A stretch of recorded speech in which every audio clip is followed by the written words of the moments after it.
Hey guys, Spirit of the Lie here. It kind of feels like Christmas morning today, as I just got access to the Dynasties of India DLC a bit early. This is, of course, the new expansion for Age of Empires 2, and with 3.5 new civilizations, there's tons I'm excited to play around with and show you guys, but this topic really stuck out as the first and most important. It's, of course, the Star Wars Galactic Battlegrounds imported mechanic for garrisoning herdables in a mill to generate potentially unlimited food. In this video, we're going to take a quick look at how that works, and what you can expect from it when playing Gurjaras. To start with, how fast does it actually generate its food?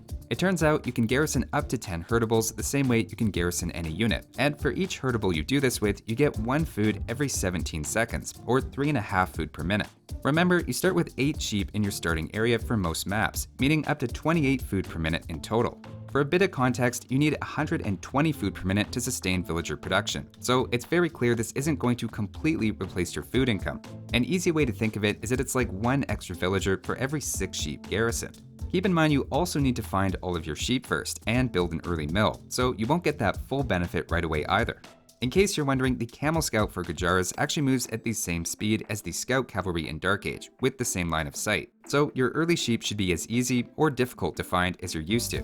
Of course, if you want to send the sheep out after being garrisoned, that's no problem, and you can even set a waypoint if there's a specific place you have in mind. Obviously, they stop producing food once they're out, but you may need them for a quick food source, or to keep villagers working if you can't afford farms yet.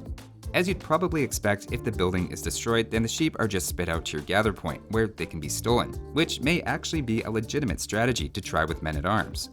Now, complementing this bonus for the Gurjaras is they start with 2 berry bushes directly under their town center, giving them a reasonably efficient alternative to sheep early. So how might that impact their early game? And is putting your first villagers on berries actually viable? Well, first of all, 6 villagers on berries isn't quite enough to sustain villagers.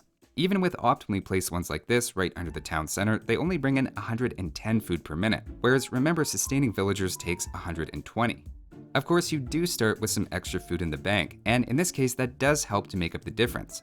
For example, trying a completely standard build order of 6 on sheep and 4 on wood, I was able to keep villagers coming out without using herdables, with the only major change being I had to lure a boar slightly earlier than I normally would.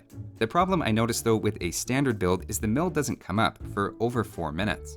That's a lot of standing around for the herdables, where I should be getting food from them. So I think more likely what we're going to see is players opting for an early mill, even possibly as soon as they find their berries to get the food trickles starting early, and then using straggler trees to get the wood you need for the first lumber camp. That's just my speculation, but based on what I've experienced admittedly in just a few minutes of messing around, I wouldn't be surprised if this ends up being the trickiest start of any civilization, if you don't already have a game plan going in. To step back and get a rough sense of the payoff, if you put your first 4 sheep in by 1 minute and 15 seconds, which is about as fast as you can do it, that ends up being enough with 6 foragers to sustain villagers, and comes out to about an extra 100 or 120 food by the time you're likely clicking up to feudal age. If you add extra sheep as you find them, and of course on the map Ghost Lake, that number can increase even more.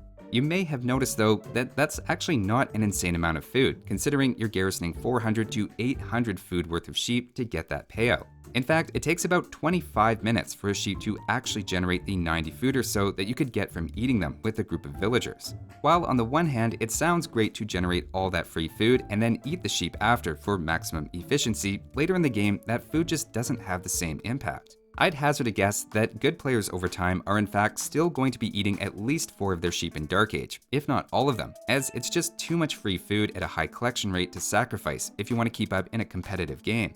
The more intriguing idea to me is storing some of the herdables in the mill beside the berries and having villagers collect from animals there instead of at the town center. It would be a bit of extra micromanagement for the player, but at least that way as the herdables are waiting, they are generating a bit of extra food.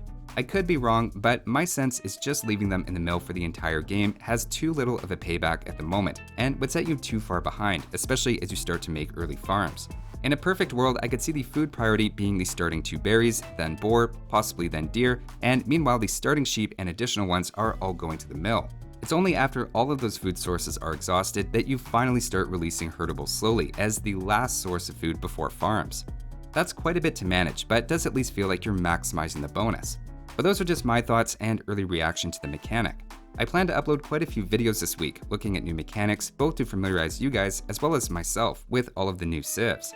Hopefully they give you some ideas to try for the different civilizations if you plan to buy the DLC, which again comes out on Thursday, April 28th.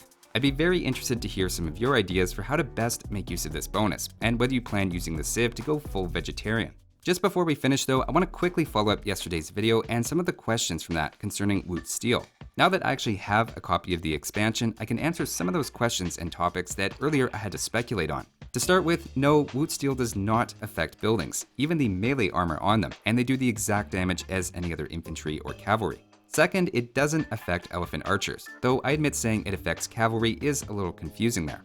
Another clarification is it only applies against cataphracts to their melee armor and not their anti-cavalry armor, so they do just +5 and not +21 against them. And finally, no, it doesn't work on rams, which have negative armor, but in this case, it doesn't ignore that. They do the same damage to rams, just like buildings, that any civilization's infantry and cavalry would do. That's all for this one though. Thanks for watching guys, and I'll see you next time.